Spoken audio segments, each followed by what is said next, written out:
কৃষ্ণ বন্ধুরা, আপনারা সবাই কেমন আছেন? আশা করছি ভালোই আছেন। তো আমি আজকেও চলে এসেছি মামা বাড়িতে। কালকে না আপনাদেরকে আমি ভেবেছিলাম লঙ্কার ভিডিওটা দেখাবো। তো কালকে লঙ্কার ভিডিওটা যে ওঠেনি সেটা আমার একদম মাথায় ছিল না। তো আপনাদেরকে এদের কাছে লঙ্কাগুলো এত সুন্দর হয়েছে, আমি ভিডিওটা না করেই পারলাম না।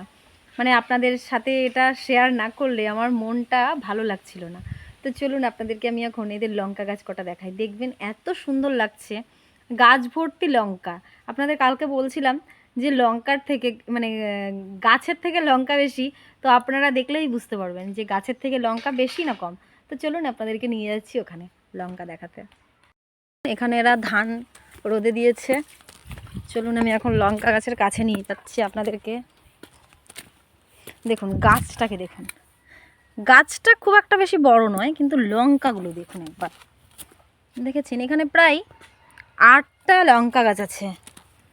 লঙ্কার সাইজটা একবার দেখুন। ওই দেখুন এত সুন্দর এক একটা লঙ্কা, গাছ মানে ভরে গেছে লঙ্কাতে। দেখুন আরও সুন্দর। এই দেখুন এই গাছটা দেখুন, কি বলবো।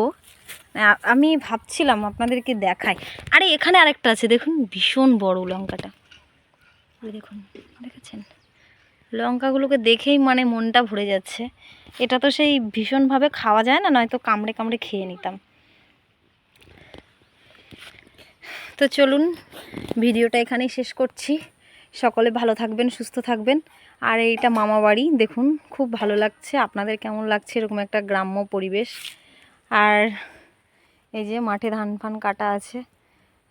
সকলে ভালো থাকবেন, সুস্থ থাকবেন, সাবধানে থাকবেন। হরি বল।